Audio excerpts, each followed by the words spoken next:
Okay, here we go. In 3, 2, 1. Ladies and gentlemen, you are now listening to RPG Maker Cola. Hello and welcome to your seek-worthy and uprising RPG Maker podcast series, RPG Maker Cola. I am your host Cash, also known as Cashmere Cat, also known as the Puzzle Snob, and this is the place for you. It's a chill space where we get together skilled developers from the RPG Maker community to chat cordially and occasionally non-cordially about game development, game design, and probably a whole bunch of unrelated other stuff too. It's casual, it's cool, it's cola. And it's in stores right now. But enough about product placement. It's currently my dutiful duty to present my two guests, and they are brilliant. Our first guest is no one to sneeze at, someone who I think is really great, who's been playing around with RPG Maker since RPG Maker 2000, and finally got the fervor to make games again. So stay tuned. In the meantime, they also throw the occasional review or pixel asset out there for your tastes. Creator of Forsaken Isle, a simple dungeon hack on a malevolent isle made in RPG Maker VX Ace, The Painted Knight, a humble dungeon crawl made for 2019's Theme Roulette 2 event, and the sequel to their previous finished game Forsaken Isle, and a demo for The Wolf's Labyrinth, with one-on-one duels against most monsters, where strategy and MP conversation will win the day. This guest also does single-player playthroughs of tabletop RPGs and publishes them online. Perhaps most prominently, they created A Maned Lioness, a game I thoroughly enjoyed, with short but sweet playtime clocking in at around 25 minutes, a narrative-driven focus to the gameplay, and a generally excellent fable centering around Razia, a character they created years back. Interacting with the villagers as well as witnessing character Razia's inner monologues, this is a person whose journey it has been my pleasure to witness. It's Rachel the Seeker, otherwise known as Atia the Seeker on RMN. Why don't you tell us a bit about yourself? Alright, so, I'm Rachel. I am from, Western New York. Grew up around, Cheektowaga near Buffalo, and currently living in Lockport. I guess I started making games, a long time ago. That first project of mine was... I don't even think I have it anymore, unfortunately. It's been lost to the tides of time, but kind of just that generic, RTP sort of thing. I took bits and pieces from, games I liked back then, and I've been kind of fiddling around with RPG Maker, in all sorts of different ways, across its different legal versions. Starting, I guess, with XP and then VX. Kind of found where I wanted to go with it with VX Ace. Even messed around with it a little bit on MV. Yeah, I guess that's me. Excellent.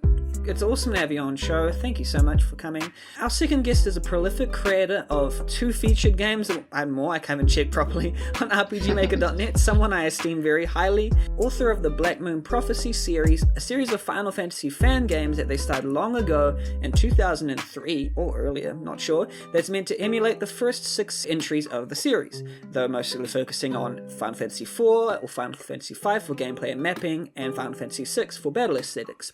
But it turned into something much more. I'll just give a few stats here. For the first one, playable characters 12, equipable items 150 plus, you got 400 plus monsters, and approximately 20 to 30 playable hours. And it seems that is the shorter of the 2 games, with Black Moon Prophecy 2 featuring 12 main characters and could be in the range of 40 or more hours. So these are big games, but they've got tons of dungeons, tons of gameplay. And after 2 Black Moon Prophecy games, we actually have a third coming up as well. So yeah, go figure. We also have the fantastic Centuria, apparently a deceptively linear venture that encourages exploring and backtracking to find hidden goodies, with 100 plus obtainable characters, that seems to be the focus here, including several RPGmaker.net community members as guests. And that has resumed active development once again as of August the 17th this year, and is being worked on in MV. I present to you this illustrious creator. It is UPRC. Good to have you on. Just tell us a little bit about yourself and yeah. So, I am UPRC. I've been around the RPG Maker scene since dawn of time, or in other words, since RPG Maker 95 was a thing. I feel like I'm the guy everybody knows, but nobody really knows these days, because I'm not really a spotlight kind of guy, and I'm not nearly as active in the RPG Maker scene as I used to be. And most people probably know me as the Final Fantasy fan game guy, since I put out 2 full-length ones, so I guess it's a deserved reputation. Anything else? I'm Canadian, and I think D&D and cats are just swell. Yeah, really, it's really good to have you on board, and yeah, these are our developers. So we are going to go into our first segment real quickly. It's called The Buzz Corner.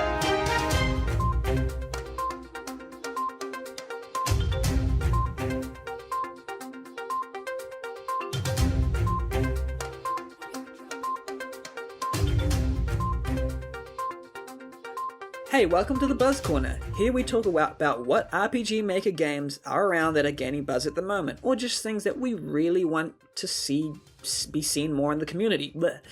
So I asked my developers here if they can think of a game to bring one that they talk about that they're really interested in, and they don't have to have played it. I'm going to start with a game called Calabozo Labyrinth of the Damned. And I'm sorry if I butchered that pronunciation, but this game looks really, really nice. It's by a developer named Al Waka, and it's created on VX where you're welcome to the world of Calabozo. You're sent to the Labyrinth of the Damned, a giant and mysterious maze of endless, magically interconnected rooms, filled with dangerous creatures and worst criminals on the whole land of Luna Roja. Nobody has ever gone out of this hick, and nobody ever will. Abandon all hope and let the despair consume you. And apparently it's a roguelike game that takes a lot of inspiration from wizardry. And yeah, you just explore different rooms, fight enemies, get experience, grab items, weapons. The aim is to have a challenging but fair experience where you can overcome the hardest challenges. And what I love about this game, probably initially just on first look, it's like black and white, monochrome, simplistic, minimalistic graphics that are just so evocative. I love all the little icons, and it just looks really, gorgeous. So almost the whole thing is in black and white, except for color to differentiate some characters from each other. That's what I gotta say upon, first look at the game. The visual aspect is the thing that struck me the most. And it just sucked me in, and I'm just really keen to try it out. It looks really nice. I will point out, I was considering bringing that one myself, but I'm kind of glad that it was a game that I'm kind of excited for too, and yeah, it looks like a ton of fun. Yeah, I think it doubly, excited about it because Al Waka is a person who is quite active on RPGmaker.net and seems like a really cool person, so actually I asked them to be on podcast, and they have said yes, so we'll see them on podcast soon. Oh, can't wait. The game I'm looking forward to, it's already out right now, but I have not been able to play it just yet, is No Delivery by Oats, or, on RMN, Horror Notes.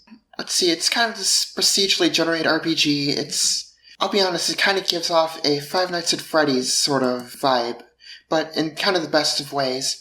Definitely has that aesthetic sort of 80s look, and it's sort of this procedurally generated kind of RPG sort of game. I suppose you take place as, one of the members of, the staff, probably, the working class sort of ones, not a manager or whatever, and, yeah, it seems like it has these different dungeons that are procedurally generated, and it also has kind of turn-based combat. Back when Horror Notes kind of started on RMN, they had a game called One Night at Steve's that I liked. It was run on, VX Ace and used a bunch of custom assets, and looking at it, it's kind of like the baby version of No Delivery. It kind of grew into this new project. Oh yeah, they use the same maps and stuff. Yeah, I really do think it's an evolution of that old concept, and I really like it. I think it's $5 on itch.io right now, but it has a free demo, and as soon as I can, I'm going to check it out. Oh yeah, No Delivery looks really good. I love the pixel style, I love the atmosphere and just the overlays and stuff that have been put on top of it, and just it's got cute little sprites, and it still looks pretty scary, so yeah, I'm pretty excited for that anyway. It says it has procedurally generated dungeons. It's kind of weird. I didn't really expect that from a game like this. Yeah, it does seem kind of interesting though. I'd like to see how it turns out one of these days. Kind of reminds me of that game Fear and Hunger, if you've heard it. It's just kind of a little bit triggering the content inside of it, but no delivery, if it has that kind of like randomized room contents and just like mazes and all that. I don't know, it seems like a really interesting mechanic to include. Like, you usually see those in like roguelikes and whatnot, but I don't know. I would give this a shot. Yeah, totally. Yeah, I did play it. It is very enjoyable, but it's not as random as you might think. Oh? Nice. In my opinion, it's not very random, but it's very fun. Oh, cool. Yeah, UPRC, what RPG Maker game would you like to bring to the forefront? That would be Legends of Valerian 2 by Diluc. It's the sequel to Legends of Valerian, which is actually a prequel to the sequel. It's a whole weird situation going on there. I'm actually playing the first game now, which is RPG Maker 2003. Legends of Valerian 2 is VXA's. I played that one first because it's set before the timeline. But it's a really, really good game. It's kind of hard to describe the story. I think it's based on some old MMO that's called Ilarion that I've never even heard of. Oh. I had to look that up, I guess. Yeah. Could be. Yeah. So it's technically a fan game, though I had no idea. But it's just a really good game, and Diluc, in my opinion, he's after playing that, I consider him to be like a master of like setting the mood and like establishing atmosphere. He like picks the right music, the right tile sets, graphics. He does the dialogue great. It's really well done. This seems to be like sort of very reminiscent of the type of games that were coming to the fore when I was starting to make games in like VX and VXAce, where like, you know, a lot of these are a lot of RTP in here, a little bit of Celiana, tiles by Celiana, but it's a featured game by Diluc, and it says you can play the prequel before the first one, and it looks really awesome. Like, approximately 15 hours of gameplay, touch encounter battle system, and nice. Interesting puzzles and skill sets, and gathering and crafting system, and all this kind of stuff. It seems like one of those really solid titles that used to come out more often. Yeah, it's really well put together. I mean, the only thing I can probably say is if you're not great with puzzles, you might struggle a little bit. But he does have an item in the game that you can use, and it will skip the puzzle for you. And I did use that a few times because I was just kind of playing, and I was like, I don't get this at all, so I just used that. But about 75% of the time, no problem. Oh, I would be tempted to use that item myself, but I don't know. I might give it a shot someday. Yeah, I normally stuck with puzzles. I mean, as a lover of puzzles myself, as you're going to see from my game that I've been playing, other than RPG Maker, but it's interesting how games try and tackle the challenge of having a puzzle that seems to block progress unless you can complete it. Like, for example, like in RPG Maker, RPG games in general, you need to be able to structure your game so that like a puzzle, if a person isn't like, say, a puzzle person, that they won't be extremely frustrated by it. So how are you going to make puzzles, say, an option? That's one like scenario where you just give them an item that automatically solves the puzzle for them. But I'm also interested in other ways of tackling that problem, I feel. I'm almost under the idea of maybe hints, but ones you would have to kind of go out of your way to find. That's just sort of an idea that comes to mind for me. Yeah, that's great. Now, we are going to transition to our next segment, which is We Have Been Playing Games. Maybe...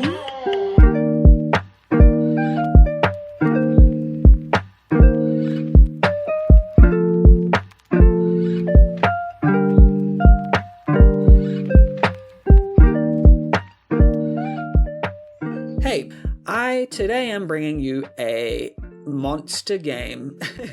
It's not really I say that in the sense that it's a game that is going to just challenge you. It's like, I don't like bringing like Dark Souls comparisons, but I am going to like Dark Souls of puzzle games, blah, there I said it. It's such a unique, difficult, just extremely, it's a puzzle game where you are birds and you chase after fruit. Well, sorry, these are snake birds, so they're birds mixed with snakes. I'm making very little sense here. And you solve your way through just these head-scratcher puzzles, trying to let these snake birds sate hunger. And it looks deceptively really, really cute and just like colorful, beautiful graphics. But some of these puzzles, you're gonna spend like hours just trying to figure out when do I press up or right here. It's like that, like minuscule details.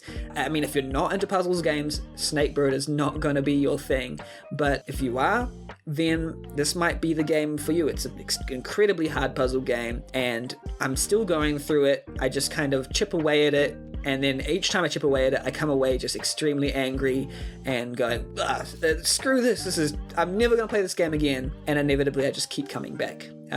So I've been playing this game for a long time, and it's provided me endless hours of both frustration, and when you finally get the solution, it's just like, you earned it, you know.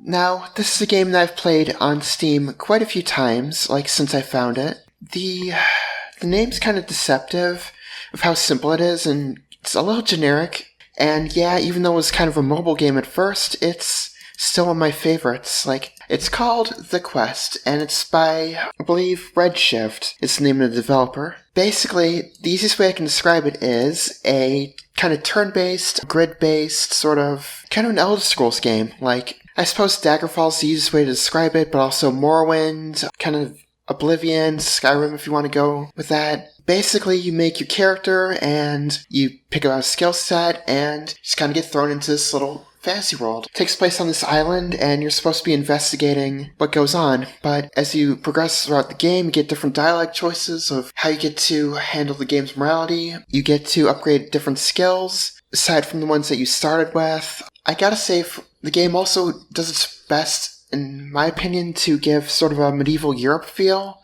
while still being sort of a fantasy setting.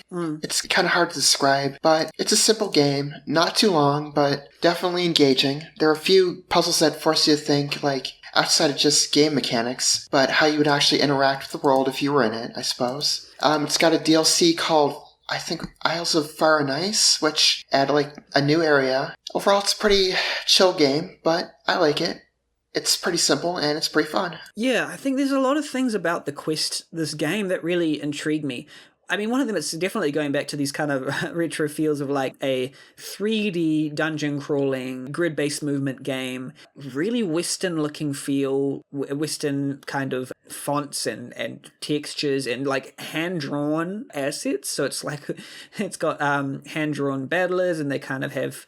Yeah, it just looks really, really, really cool and just solid kind of thing. And it's got like a really interesting like old school UI with arrow keys that kind of on the side there, and just like a mini map. It's a certain type of player would really enjoy this. Yeah, I love it. Thanks for bringing that game, The Quest. And UPRC is going to bring his game. Yeah, so that would be Monster Sanctuary, which is also on Steam. It's classified as a Metroidvania game, which I think everybody's kind of familiar with that term by now. But basically, it's like a 2D RPG with platform elements. It has like a very... It looks a lot like games like Terraria or something like that. It's got that kind of graphical style, but it's, like I said, 2D platforming. You run around, you fight monsters because you're like a monster tamer or something like that. And when you defeat monsters, they drop eggs. You hatch the egg, and then you get that monster in your party, and you get like a party of up to 3 monsters that you control in battle. And it plays like a normal, like a JRPG, like Final Fantasy or whatever. And there's like 30, 40 monsters or something like that. It's still in early access. They're still working on it. They're still adding on to it. But even in its current state, I think it's well worth the price tag. It's like $20 Canadian. I don't know what that is for anybody else. Yeah, it's a really, really promising little game that I've had a lot of fun with. I'm still playing it, trying to max like everybody's level, because your monsters all have talent trees and everything. So there's a lot of what's the word I'm looking for? A lot of choices in how you're gonna build your monsters. It's really fun. Yeah, I know a few people on RMN have mentioned it. I know you said Liberty did. I know Effium told me he's played it. Probably a few others, but I feel like more people should be aware of this game because it's really fun. Gotta say, I do like a Monster Tamer game. Like, they're always fun for me, so I've been wanting to get that one for a while. Oh, it's worth every penny, in my opinion. And now we are going to field our men's questions in this segment. RPGmaker.net asks questions we probably don't know the answers to, but we'll try.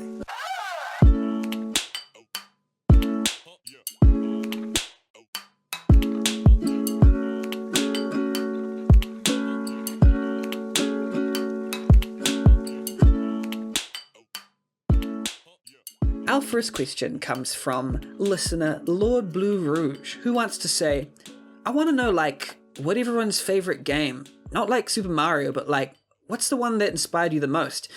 It's hard to say, but the first game that comes to mind is gotta be, I suppose nowadays you would call it Dragon Quest III, but back when I played it on the Game Boy Color, or a port of it, it was Dragon Warrior 3. There's just kind of just this ongoing adventure that just kind of travel the world, but you form your party, sort of that generic sort of thing, but even though the characters are kind of vague, you get this little bit of backstory for, your main one, and there's just, all these items to find, and it was really the first game of its type that I really played. It's a game I've never actually finished, but it just still holds a really close place in my heart. It's my favorite Dragon Quest, and I already like the series a whole lot. This is for the Nintendo Entertainment System in 1988? Yeah. That's when it was originally released, yep. Okay. Yeah, I haven't actually played it, but story follows a hero who's tasked from saving the world from the archfiend Baramos, and it expands on the gameplay of the original Dragon Quest. It uses basic RPG conventions like gaining experience points and equipping items and leveling up. Probably still innovative back then, to be honest. Just a bag to store items. Quick item sorting. Yeah, it's funny how these things are all considered innovative back in this time. But because I'm looking at the page, it's like Dragon Quest III features a class system in which each character has a certain class. Ooh. Yeah, I gotta say, it's also, for anyone who likes the series, it's where a lot of its tropes kind of came into play, a lot of its equipment, different vocations, a lot of different enemy designs, that sort of thing. It really got started, I think, a lot in Dragon Quest III, as far as I remember. Yeah, extremely influential as well. It's hard for me to not say my favorite game of all time here, because it's not really what inspires me, but probably because I've done a lot of fan games and whatnot, Final Fantasy fan games. Yeah. I'd probably have to say, honestly, Final Fantasy VI.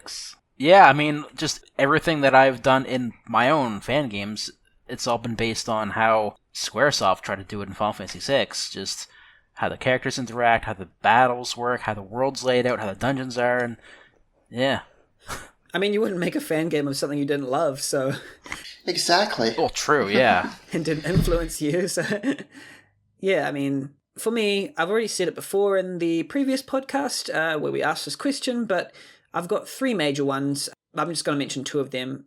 Braid is the puzzle platformer drawn in painterly style, going through a series of words and manipulating time to solve puzzles.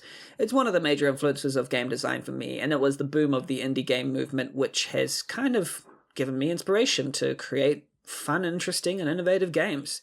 So Braid is the one for me. And the second one that got me to actually make games was a Blurred Line. I played a Blurred Line, and it's probably one of the quintessential, almost godfather of RPG Maker games, a sci-fi game, and it was just so good to me that I was like, how do I make stuff like this? It turns out that it was made in an engine that I could easily pick up and use, and from there I have not been able to escape.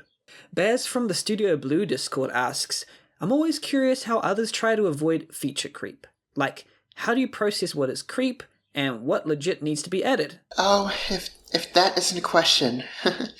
I gotta say, sometimes I can have trouble with that myself, but I do have, and the best way I can describe it is, I guess, what's the bare minimum you need to make the game? I guess it's better if I give an example. With what I've been trying to do for my own games, I've been trying to uphold a deadline with the two event games I have from this year, and sometimes it just comes down to what would be the best way to convey what you want in this game. For Painted Night, I got rid of almost all the equipment because I figured they're capable adventurers on this little side quest, so why would they have, all these different tiered weapons and armor and such? And for a main lioness, it was this is my character's, first real big adventure, so why would she have, all these special... Again, bought all these tiered items and junk that aren't really that important. So you're saying you kind of chose your scope based on the contained nature of your story? Yeah, that's a good way to do it.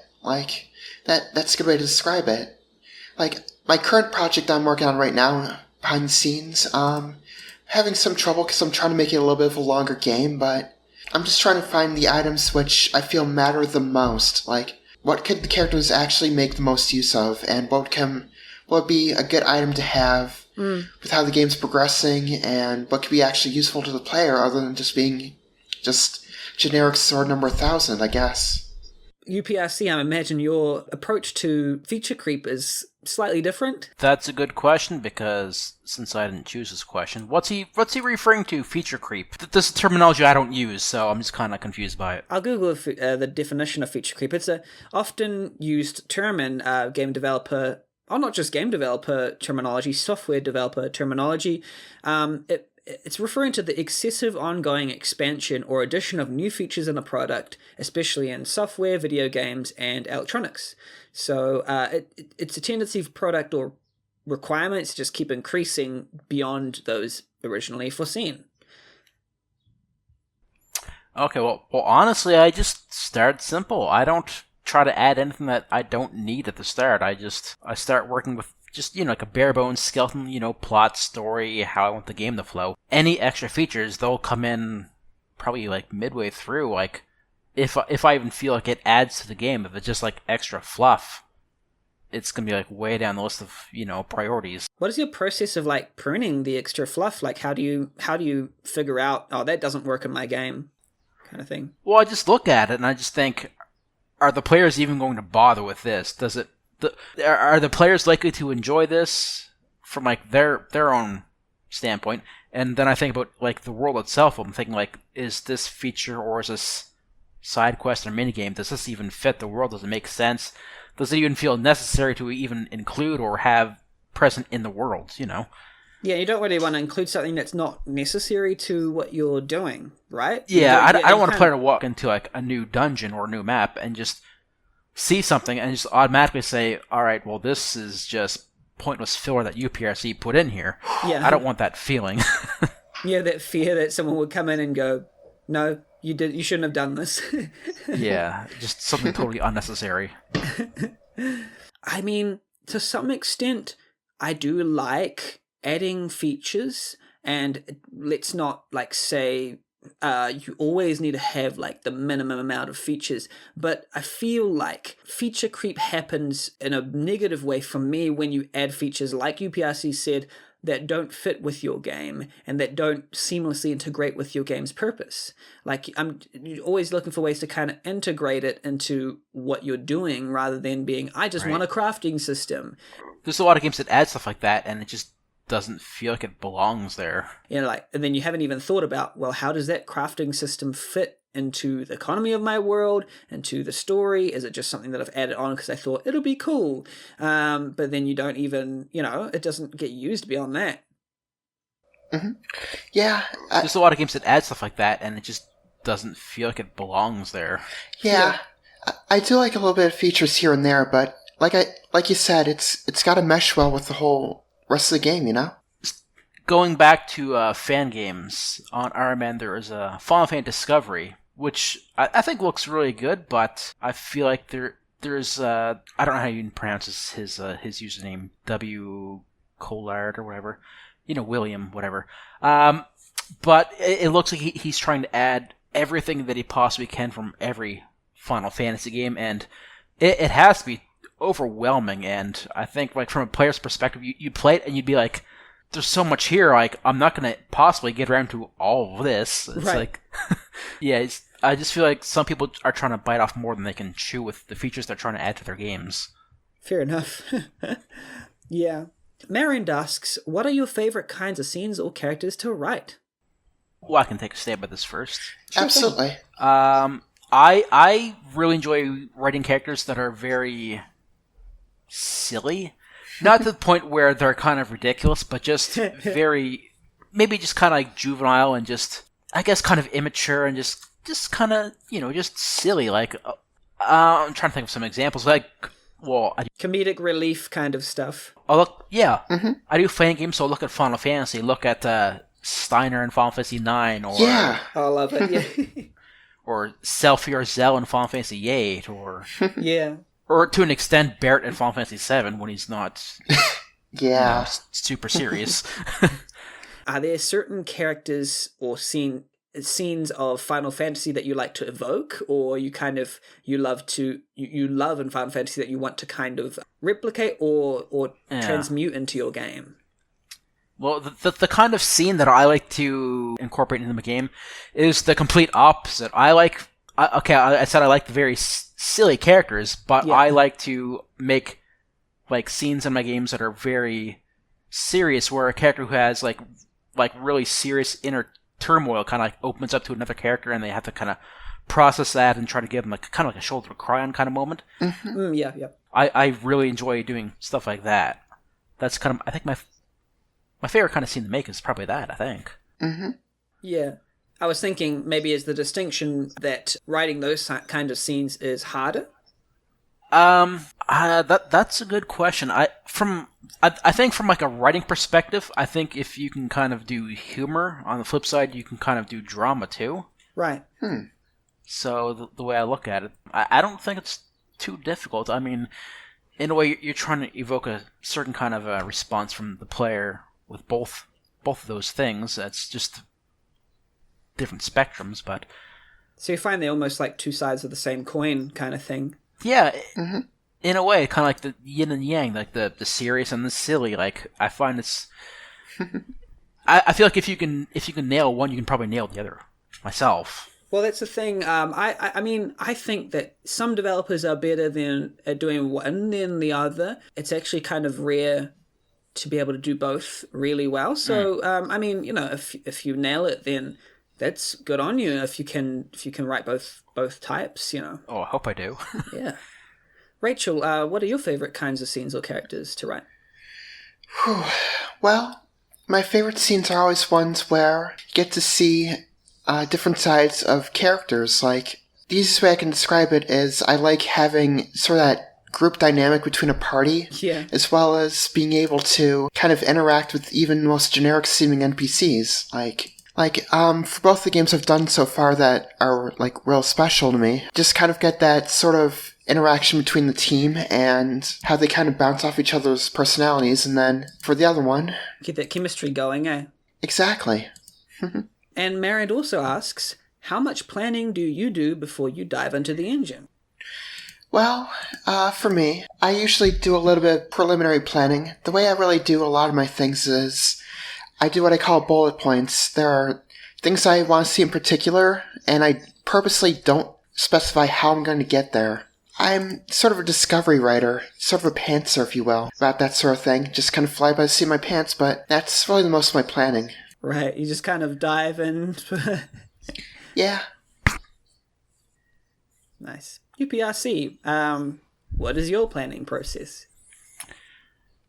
I try to be very thorough. I will open Excel and WordPad, and I basically write out the entire story and how I want everything to go, how I want everything to be formatted in the database. I try to do that, like, as much as I can now with my most recent games, Black Prophecy 2 and Centuria. I'm doing that with those. And Black Prophecy 3. I mean, that's on hiatus for a while, but yeah, I do the entire story in like a text document, how I want it all to go. I'll do like point form, little mini, what's the word I'm looking for? Like little subcategories for each like major plot point for just the gist of what happens. But I do like a main paragraph for like big main events. Yeah. But then as I get going in RPG Maker, I offer like a little bit of leeway to myself, and I will change things up a little bit, but I try to abide by what I come up with from the outset.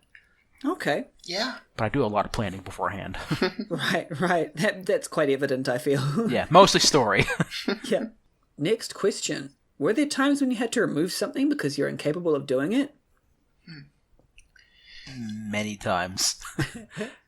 Yeah, I have to agree myself. Like, there were some options I wanted to integrate in a couple of games, but either I didn't have the time or I couldn't really figure out how to do it in a meaningful way, so they just kind of got the axe. Yeah, for me, I consider myself more of a writer than like a graphics guy or a scripter or anything. Mm-hmm. So if I'm making a scene that I want to look like really extravagant, that would involve like a lot of graphics or editing, And if I can't immediately find like the resources that I need to make that scene, I just kind of like lose motivation and I just sit on it for weeks. I'm like, all right, you know what? We'll just scrap that and come up with something different. Yeah. It's happened so many times. I mean, that's a way to stop feature creep because, I mean, in a certain way, it's like, you find out that you're incapable of doing it.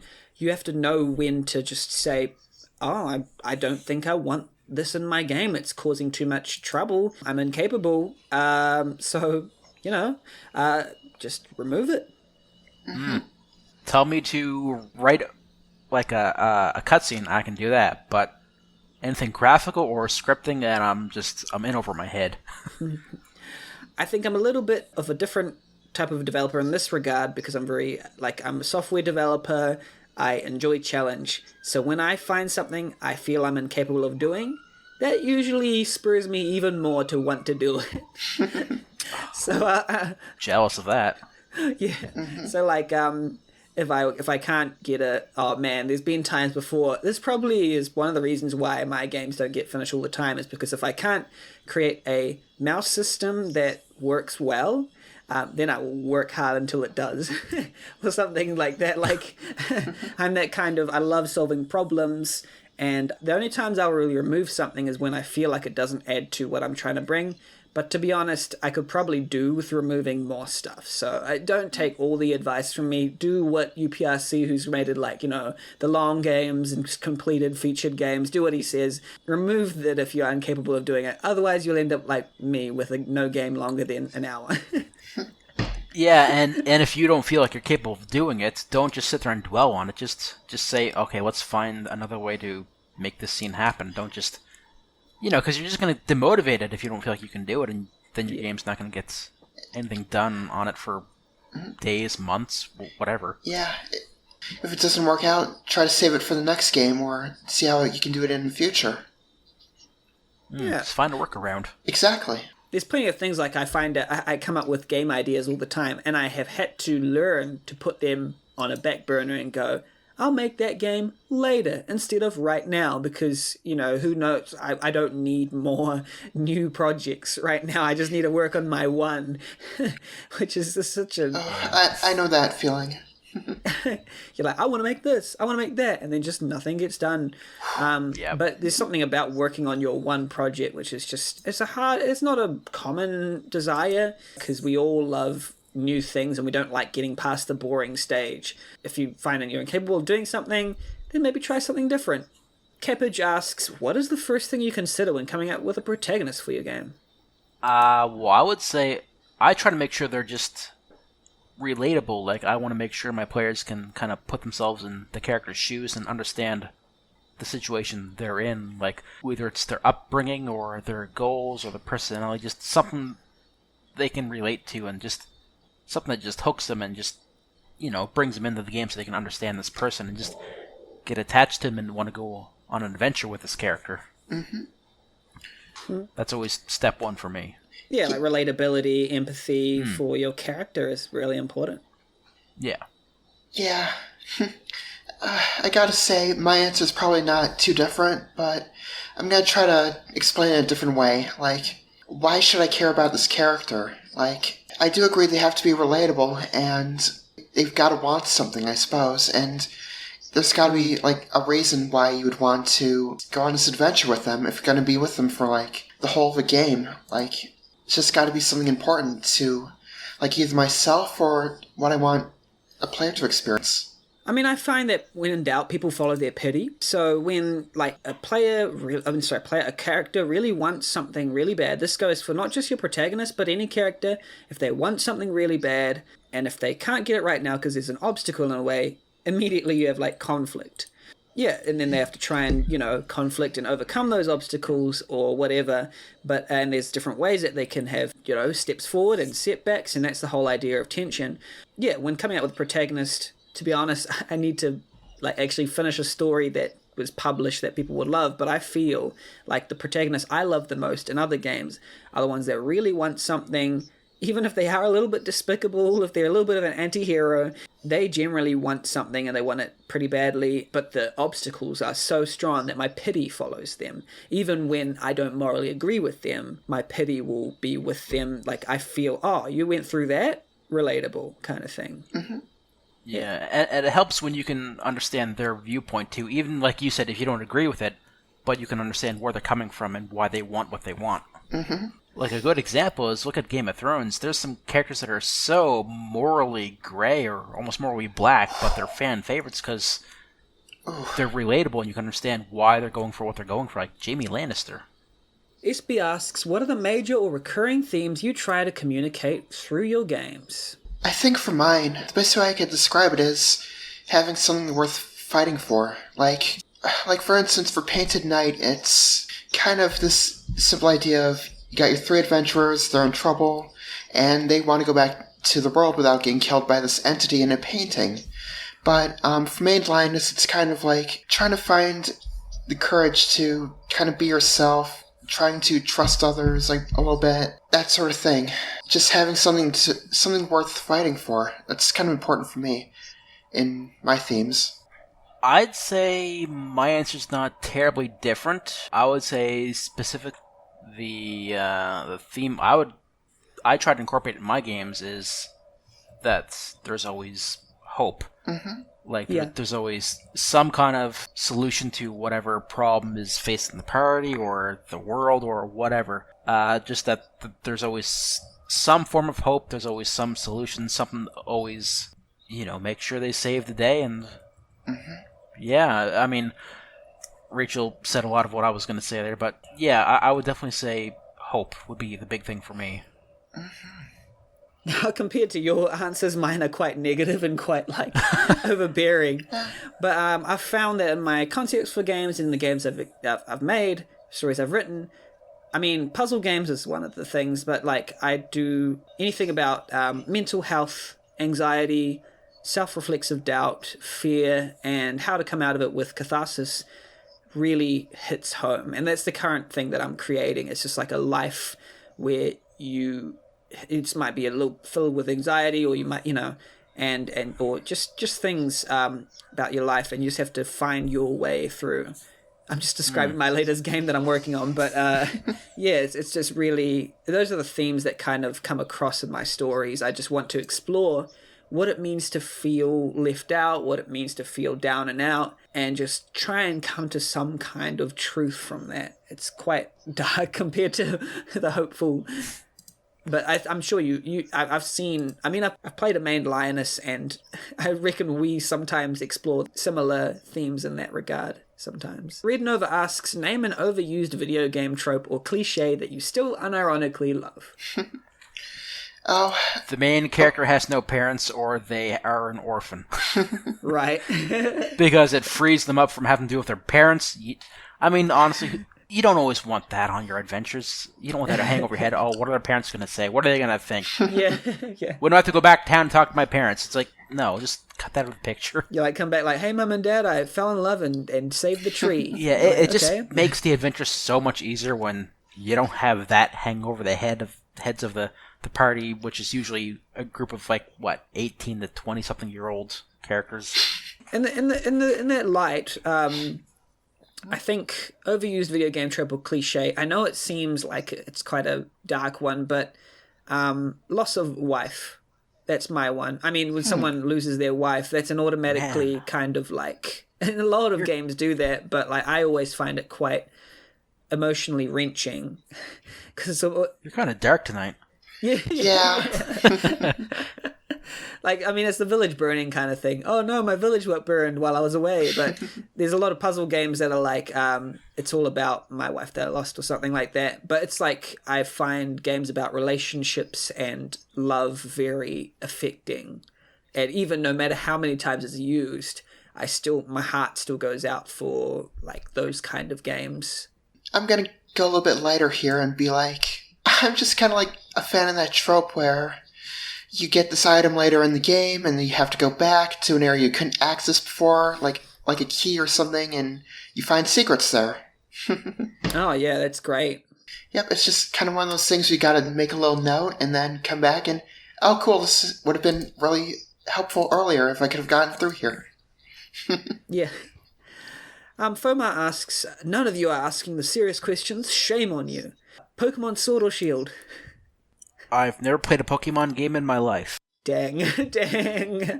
So... Oh, it would depend on what exclusive Pokemon they have. I'm kind of biased towards Sword. Yeah. I'm just going to say Ruby. Cake or pie? Pie. Give me pumpkin pie and I will destroy it. Oh, gosh. I can't wait till Thanksgiving, but I'm more of a cake person. Cake, to particular. Oh, cheesecake is good. I was going to choose pie, but cheesecake is nice. If it's a really good cake, like a gâteau or like, creamy cake, then I like it. But like if it's like, if it's like a dry cake, like I don't really like that type of cake. I'd rather go with the pie there. Dogs or cats? Cats. I mean, you only have to. Yeah, you only have to look at my avatar to know my cat love. Yeah, we're all cat lovers. Dogs are just so needy and... Dogs aren't the worst. There are some dogs I like, but I like cats more. Yeah. Cats are nicer and cuddlier, I find. If they don't scratch you, yeah, sure. But then that's like, that's their individuality. That's them asserting their, individual self. So just let cats be cats. Most cats are nice, though. Yeah. Dogs, stop chasing cats, okay? Just stop it. Tea or coffee or something else? I hate tea. I love coffee. Oh. I'm a little more tea biased, but not really. Hot chocolate for me. Both. All the time. Tea or coffee, I don't mind. But if I was to say one, I'll probably have coffee more often. Good man. But if you put a tea or a coffee in front of me, yum, thank you very much. You are my friend. There's good coffee. Like, tea is always tea, but like there's bad coffee and good coffee. And I like good coffee. We're going to go into our next segment, topics to discuss, because this is a podcast and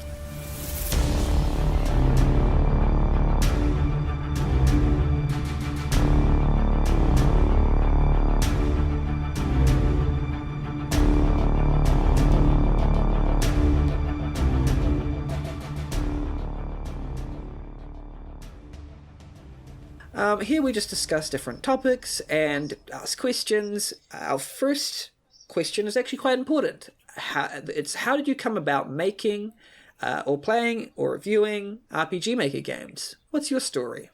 Okay, well, as I would have said earlier, I started with RPG Maker 95. This was back in like 1999. I think I was looking on the SNES website for level editors and stuff like that, because even before I was involved with RPG Maker, I just loved programs that let me make levels or tinker with ROMs and whatnot. And I was on the forums on SNES's website, and somebody mentioned RPG Maker, and I was like, well, what is that? So I googled it, and it took me to Don Miguel's website, who's, in my opinion, he's like a legend in like the community, even though he's not around anymore.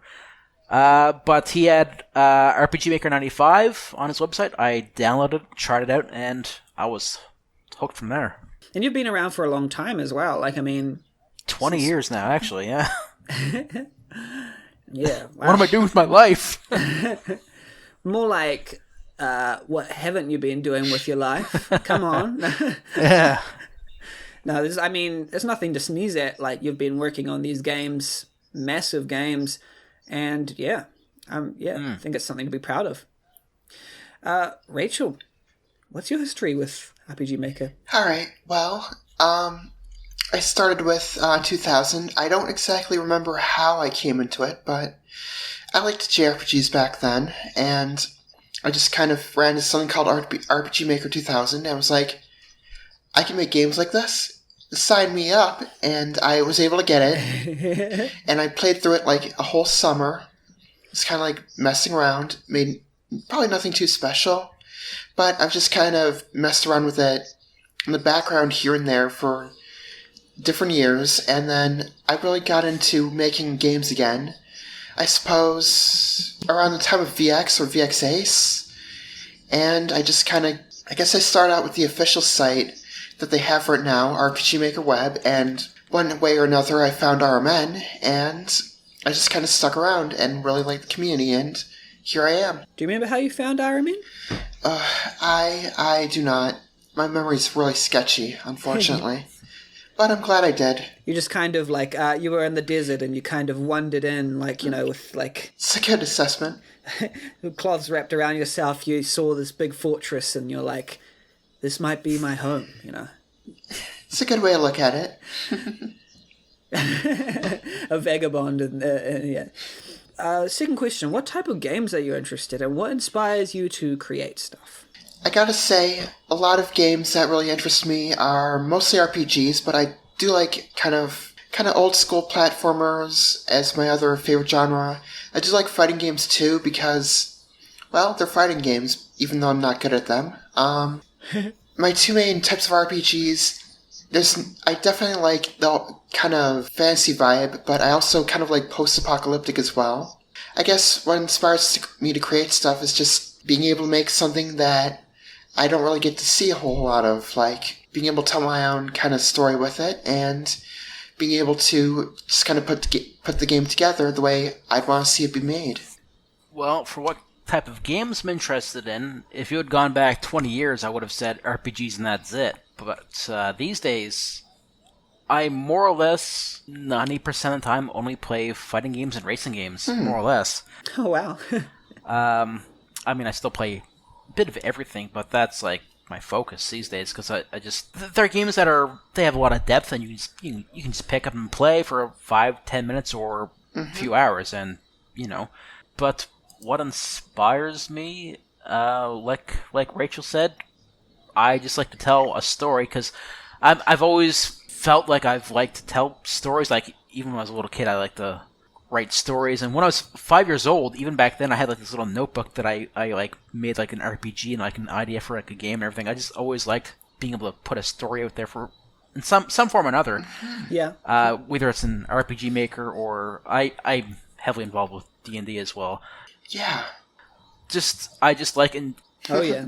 anything that lets me tell like a story through, you know, like my own world and my own characters, and because my imagination's just always going, so I need some kind of outlet. I know that feeling. And RPG Maker is a great way to get that out. Yeah, and I mean, I'm going to ask the question. We have all been in the same campaign. I had to leave, unfortunately. Yeah. Of D&D, which has been a real ride. But how has D&D influenced your game development process? And yeah, It probably hasn't. I would actually say it's probably been the other way around a little bit. right. Just from the way I've made stories in like both of my Black and Prophecy games and whatnot, and older games, and just the feedback I've gotten and the way people have responded to the stories and whatnot, it's helped me with my own D&D home game just to kind of piece together how I should kind of present like the story or the plot hooks to my players and whatnot. I guess for me, it's like they both kind of funnel into each other a little bit. What I kind of learned from D&D, I get inspired to do for games, and then what I do from games kind of helps me create stories, especially ones for like campaign hooks and whatnot. So it's just kind of a symbiotic relationship, I guess. Yeah, there's a lot in common between the two, isn't there? Yeah. Plus, I gotta say, being able to flesh out Razia in Ozzy's campaign has been a lot of fun. Do you have a favorite RPG Maker game, or one of your favorites, and why is that? Exit Fate. Exit Fate. Exit Fate. I have to say it's Exit Fate all the way for me. Yeah. Even though it's a Suikoden ripoff, which a series I don't really even like, but Exit Fate itself, on its own, I love it. Yeah. Well, and isn't the name itself just like a synonym version of Final Fantasy, pretty much? Yeah, kind of. I mean, it doesn't play like Final Fantasy. No, it doesn't. It doesn't. Like you said, it's more like Suikoden, but the name itself, Exit Fate, is kind of like Final Fantasy. But yeah. But I never thought of it like that. But yeah. Yeah, I mean that's quite an expansive game made in XP, and a lot of people love this game. Just like the variety of characters and just the expansive. I mean, it's tactics as well, isn't it? A little bit of tactics in there. a little bit. I mean, the only two complaints I have is some of the dungeons are very, very bland, Right. and some of the portraits look kind of weird. Like his art style works on some of his portraits, but on some of the characters you look at, it's like, wow, they look really messed up. But at least it's custom made. Yeah. Yeah. Interesting. Rachel, do you have a favorite RPG Maker game? Yeah, like I don't really know a whole lot of the like bigger ones that a lot of people know, but one I do kind of want to give a shout out for is Fight for Life by Soul. Like I think it was one he did for Seasons of Armen 2. Oh yeah. It was like I like the gimmick of the whole game kind of being timed, like, and it feeding into sort of the narrative. It's like he put a lot of effort into the tiny little things of the game. Yeah. And it's just kind of this charming little experience. It's a lot of fun. I really like it. Yeah, it's such a unique game. I had Soul Rain and Lavender Siren on a podcast that probably would already be released by now. But yeah, it's nice. Yeah, it's by the time this podcast released. And it's really interesting game. I played it from front to back, and yeah, it's really indicative of his personality as well. And yeah, I really enjoyed it as well. Right, Fight for Life. My personal favorite is it used to be Wither by Raztech on the 2K3, which is like a real moody kind of visual novel. It's like a very gameplay light story game, but I just love the themes, the atmosphere. It looks like a green Game Boy game, but it's got like horror themes, and it's just like existentialism, and really delivers really on neat that. Graphics. Pardon? Really neat graphics too. Oh yeah, the graphical style just gets me. But that used to be my favorite game. My new favorite game is Three Ghostly Roses by ZDS. Oh gosh, I need to play that one. I really do. Yeah. The game, I played it on stream for him, and I mean, I'm biased because I'm ZDS's friend, but also at the same time, it is legitimately the reason why I became friends with him is because I collaborated with him, and the reason why I collaborated with him is because I wanted to snap him up for the McBacon team jam on RPGmaker.net because I loved his games, and it just so happened that this game is the perfect, for my mind, his favorite game of his is Cope Island, but this is the perfect confluence of his RPG Maker talents. Yeah. I recommend that one highly, of course. Mm-hmm. Favorite non-RPG Maker game and why? What is yours? For me, we would go all the way back to the Super Nintendo. It's actually not a Final Fantasy game, surprisingly, considering what I've made. Oh, mine is. But go on. It's Ogre Battle, March of the Black Queen. Relevant. Whoa. That is my favorite game of all time. I have beaten that game definitely more than 100 times. I've had more than 100 playthroughs. I just love that game to bits. I've bought it on every platform I can possibly find it on. It is just... that game is perfection in my mind. Well, that's interesting. Will we ever see a Ogre Battle fan game from UPRC? You know, I actually attempted it back in, I think it was RPG Maker 2003. I never showed it off. But right. I couldn't really get it working the way I wanted to, so it never went anywhere. But yeah, it's true that real-time tactical role-playing video game for the Super NES, released in Japan in 93 and 95 in North America. And yeah, apparently it's just like two main modes of play in the world map and the tactical map, and you can manage your characters, change your class, reorder them to different units, etc., etc. Yeah, it looks really fun. Looks really nice. Yeah, and every playthrough is different. It's has a lot of replayability. Oh. 100 times is a lot, but, it must be good if you play it that many times. Yeah, well, it has like 20-something endings. Seems like it. Right. Oh, okay. I think so. I see. For a Super Nintendo game, wow. Yeah, looks great. Rachel, what's your favorite game? Oh, goodness. Mine, I feel it's very similar, but I wanted to say Super Mario RPG, but I have to say the original Final Fantasy Tactics on the PlayStation. I mean, from the gameplay perspective, it really do like that strategy RPG sort of thing, being able to customize your units and, like, sort of mix and match different Final Fantasy jobs together. But as I kind of played it more and more over the years, like, there was so much stuff that just sort of flew over my head when I was a preteen when I first played it. And the storyline, Ramza has to be my absolute favorite character of any video game.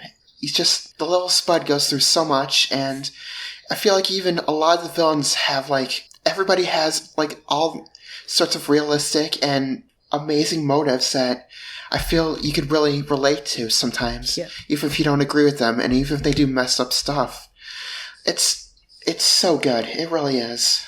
I just want to point out, if there was a more usable and widely accessible tactics game maker, do you reckon you would have maybe used it instead of RPG maker because of what it could provide you? Because it seems like your favorite games were tactics games, but is that something indicative of what type of game you wanted to make, or did you always want to make RPG style games? I will say this: if one did come out today, like, I think there's one that's kind of Fire Emblem-y, but if it was more like FF Tactics or Disgaea, I would get that in a heartbeat as long as I knew it was actually a good, like, program. Yeah. But I still feel like the whole JRPG thing is just kind of its own sort of thing too, and I don't think it would replace RPG Maker, but I would definitely give that a shot. What inspires you to keep working? I feel like we kind of half answered this already a few questions back. Okay. But for me, it's just all about having, like, just some kind of creative outlet, because I always have something going in my head, and I just need somewhere to put it, and RPG Maker works perfectly for that. I'm much the same, but I do want to add from my own answer. I do appreciate the challenge of being able to put all the effort in and having it work, and then there's also just sort of a personal problem I have that I'm sure a lot of you can attest to if you're from RMN. Kind of that self-doubt and, like, drive just to keep going forward and actually being able to succeed at that. I feel that's what keeps me going. Rachel, I've had the privilege of witnessing your journey a little bit of development, at least, like just to see, talking about the things that you dream of and talking about the things that you really want to make, and then having people kind of input, and then, you know, you have to try and parse what's good advice and what's bad advice, and then coming up with something like A Main Lioness, I think is a really good, nice first game, and just a really good indication of things to come, that you have, like, some nice games under your belt and you're just keeping on going. Thank you. Yeah.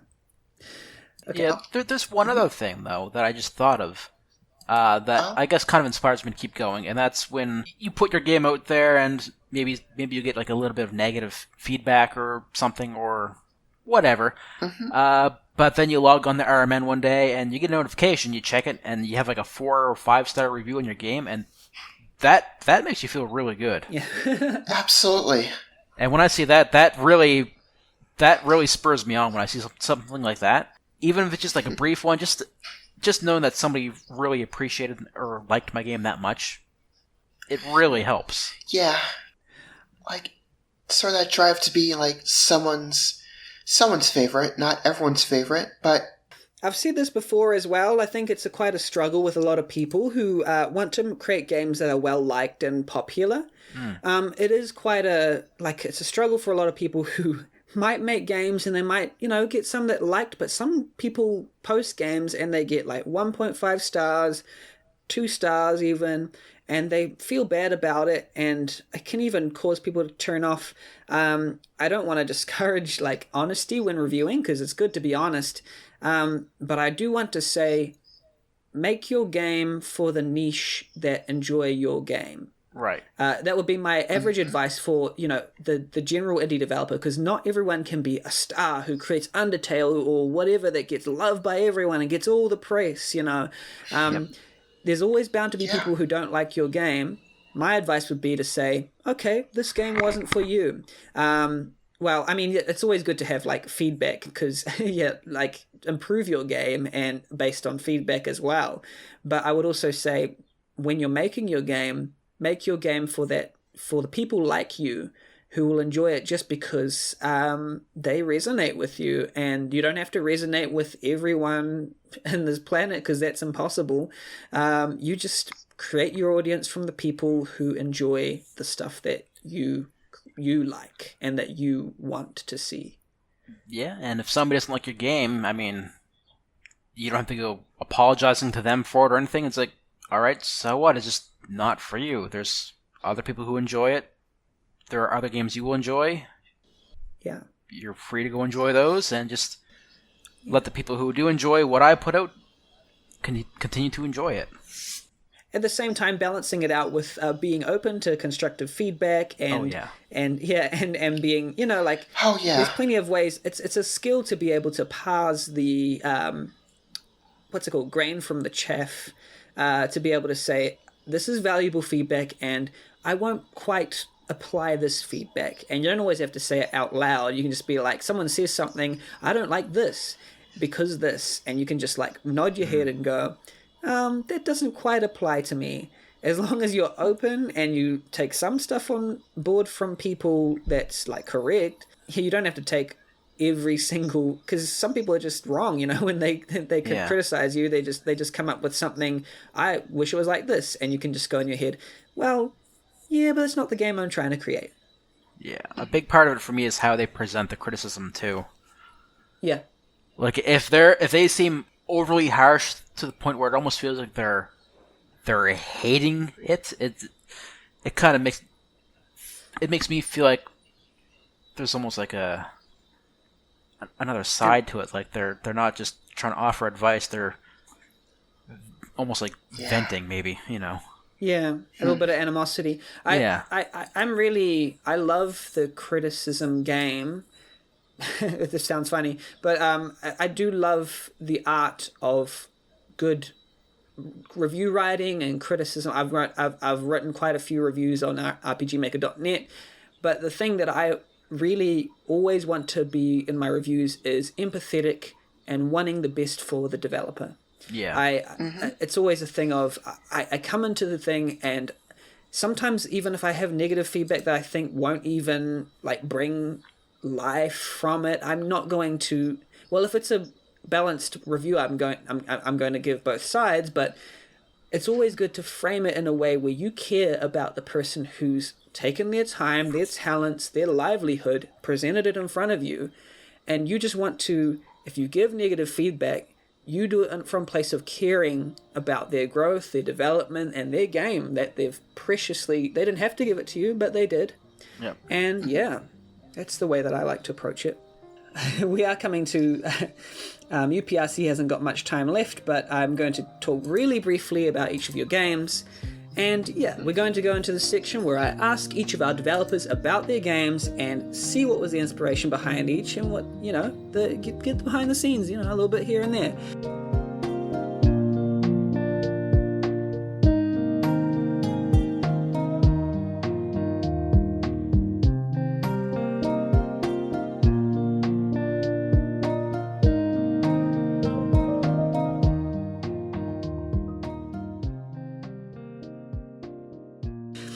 I'm going to start with Rachel and A Maned Lioness. A Maned Lioness is the start of something that Rachel had been holding off on doing for a long time, which is telling stories revolving around Razia, a character that she'd created years back. And while this character's evolved alongside her, Razia's anxiety and doubts had prevented Rachel from giving her a starring role for others to witness, but then Zorga, an RMN user, apparently egged Razia egged Rachel on to take place in an event known as the Rainbow of Positivity. And thus, Rachel figured it was due time to share her character with others outside of the lesser-known niches that she's been sharing it with. So it's just a short but sweet playtime. It's got a narrative-driven focus, and I played this on stream. I really enjoyed it. I loved it. I loved the graphics. I loved the style. It was short and sweet and really nice. Yeah. So yeah, I'm going to ask Rachel, where did the inspiration for A Maned Lioness come from? How did it start? And yeah, where was it? Yeah, maybe just go a bit deeper into that.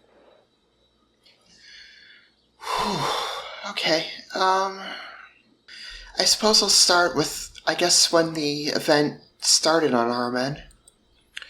I've kind of done some growing up, like, this last couple of years, and during that time, I've kind of started seeing the writing on the wall that I see myself as transgender, and despite everything, I've just kind of had trouble being open about that sort of thing in my real life. I've been presenting myself as female online for a long time, but it's been hard for me. I am honestly my own worst critic about so many things, and initially I didn't want to do the event because I knew, okay, I've got this character who's kind of a little bit of a self-insert about that sort of thing for me. Like, she's trans, I'm trans, she has issues being honest about herself, so am I, and I tried to hold off, and as you mentioned, as I wrote in the description for the game, Sorga on RMN kind of said, like, you know, if I'm going to be making this sort of game for the contest too, you have every right to.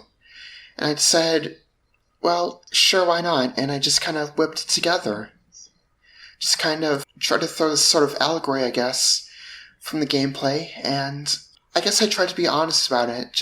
I didn't want to heavy-hand it, and I know during the review, when I was watching on stream, when you were streaming it, I was kind of like, yeah, I feel like I wrote this to be a little bit of a kiss-ass towards Razia, but yeah, I guess it's all of that.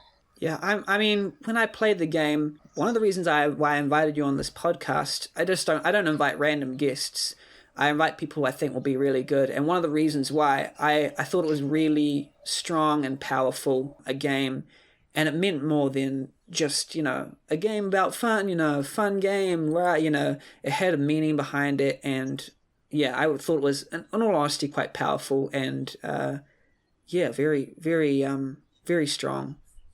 Well, but we're just going to come back to A Maned Lioness after a little bit, but we're going to switch to UPRC briefly to keep things fresh. We'll come back to this. We're going to talk about Centuria, which is UPRC's game, which started in 2011, I think, but then it might have been abandoned for a bit, and then it got updated to a new engine. It just started development really recently, if I'm correct. UPRC can correct me later on, but I'm just going to say it's an adventure about with backtracking, lots of obtainable characters, and you can see the game's blog and apply there if you want to be included as well, because it's got a lot of people that just like included from the RPGmaker.net community, which I think is really unique and interesting.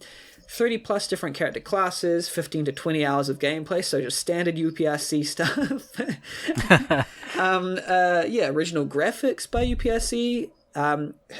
His first attempt at all original graphics, which is amazing. And yeah, it's just like, it's really interesting. I want to ask, yeah, what is the inspiration for Centuria, first of all? When did it start? And like, what's your like, what's the history of it, and what inspired it for you? Well, as you said, I did start it several years ago, and it was just because after I made the first Backman Prophecy, I kind of got a taste for that whole kind of retro game design, and I wanted more of it. So I decided I was going to go even further back and make something that was very like NES inspired, like Dragon Warrior and the original Final Fantasy games and whatnot. Yeah. So I was kind of aiming for that. And you mentioned that it was, what'd you say, canceled or put on hiatus? I actually canceled it to work on Backman Prophecy 2, and then when I finished that, I wanted to come back to this because I wanted to get like an original game out there instead of, a fan game. Right. That is quite a big part of it. Is this your first non-fan game to be released? I've made several over the years that they were never finished. The last one was Shattered Wings, and I actually made that in VX Ace, and I was remaking it in MV, but just some feedback I really took to heart with Backman Prophecy 2. I felt like it wasn't going to be as good as a game as that. So it's like, it feels like it's going to be a step back, so I'm going to do something different. And then I went back to a Centuria. Yeah. So now I'm doing that again, and it's just a very simplistic, old school romp with, silent protagonist and... Yeah. Yeah.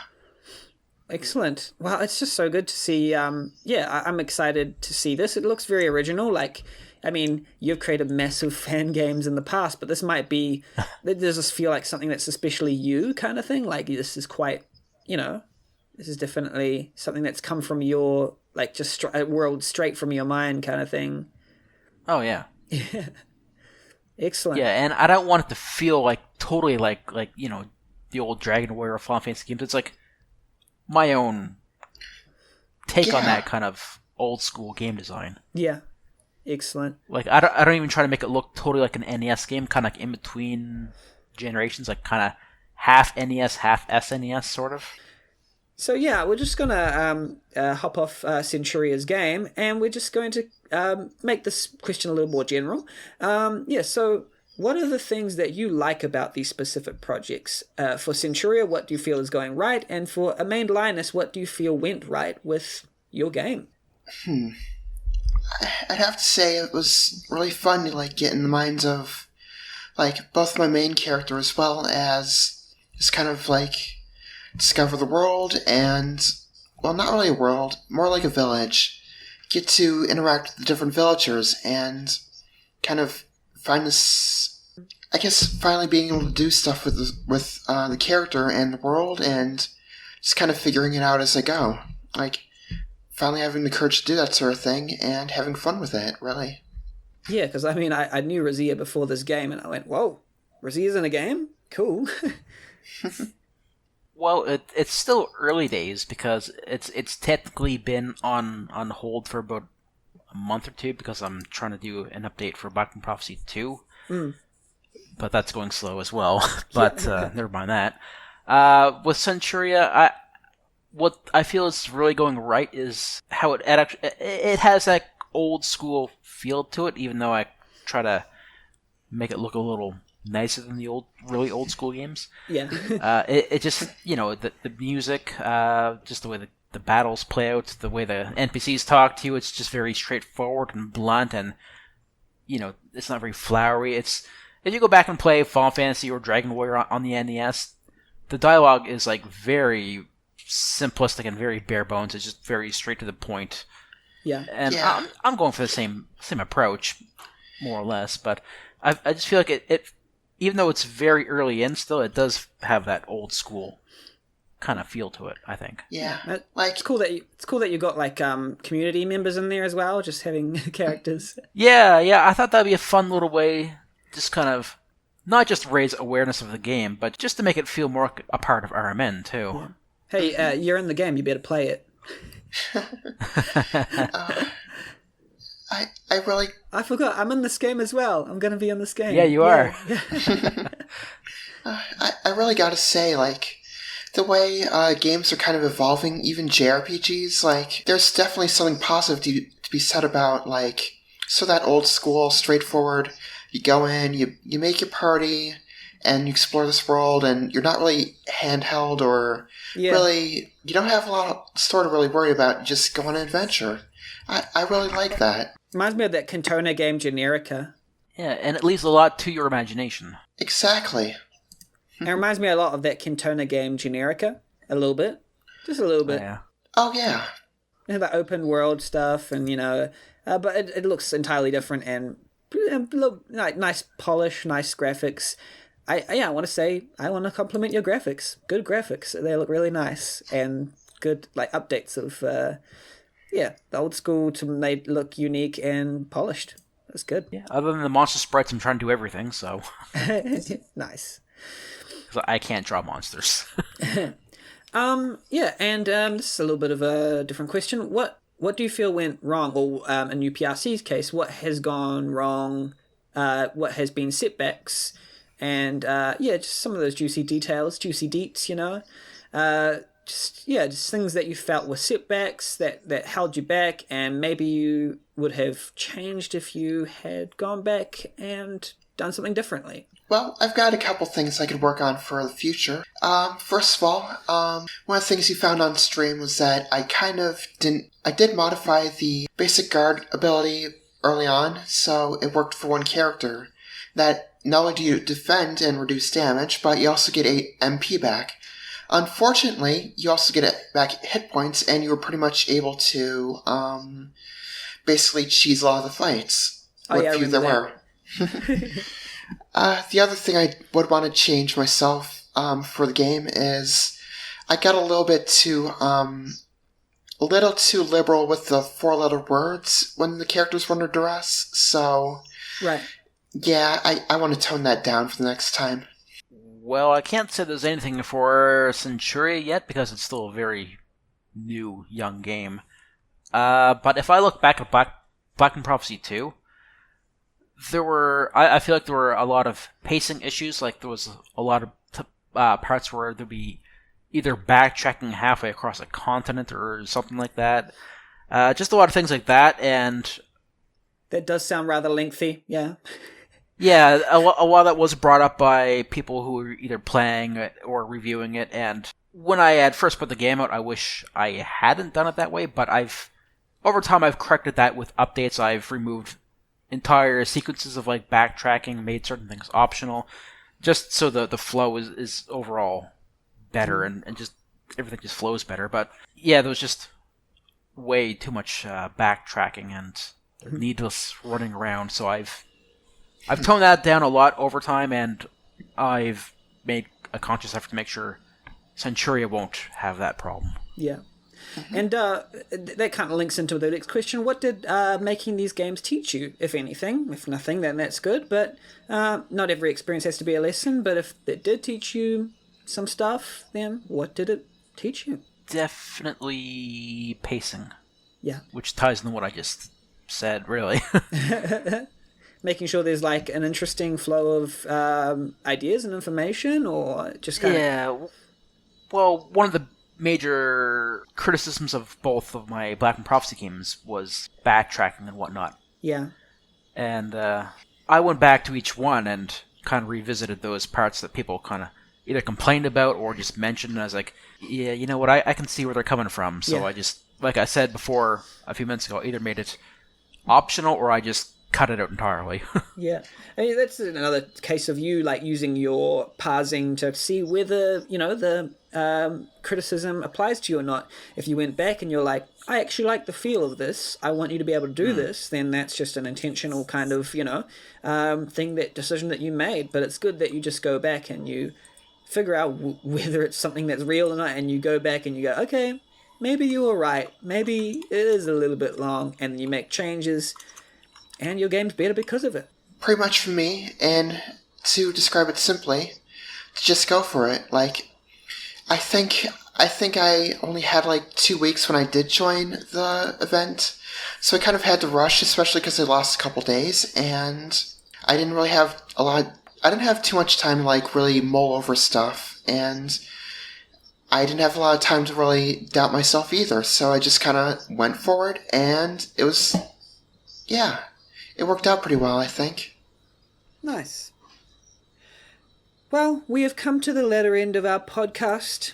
After much ado, there is no further ado. Thank you. Yeah, thank you very much for being guests on this podcast. It's been really nice. I really enjoyed you as guests, and it's been very pleasant. It was pretty fun, even though there's been some technical difficulties that I'm sure are not going to be evident by the time this is being listened to by people in our men. But... No, yeah, I'm going to edit the heck out of this one. Outside of that, yeah. Yeah. But it's been. Yeah, thank you. Yeah. Thank you. Yeah. Like, it was good talking to you two, and it's been a lot of fun. Okay, so, if you would like to advertise your game, yourself, where people can follow you, here is your space. Just go to the Centuria game page, and I've either got my updates and screenshots on there, or there's links to, what do I got? My YouTube channel is on there where I post new updates for Centuria, but mostly just my LPs of RPG Maker games, or there's the Discord channel where I post updates on there Discord server, where I'll post updates on there as well. So, but yeah, the game page is basically the hub. Yep. And the game page for Centuria is on rpgmaker.net. Yeah. And for Rachel, where can they find you? Probably also my RMN. It is Atiya the Seeker, Atiya the Seeker. Not only does it have my projects, I should probably offer more updates as well, but I also have the link to my writing blog. And I guess that's really where I can be most commonly found here. Yep. And I can get Rachel and UPRC to give me those links, and I can put them in the description. So, links in the description. Thank you very much for listening to this podcast. It's been a pleasure to have you listening in, dear audience. Thank you for listening to RPG Maker Cola. I'll see you later. Goodbye. See ya. Bye.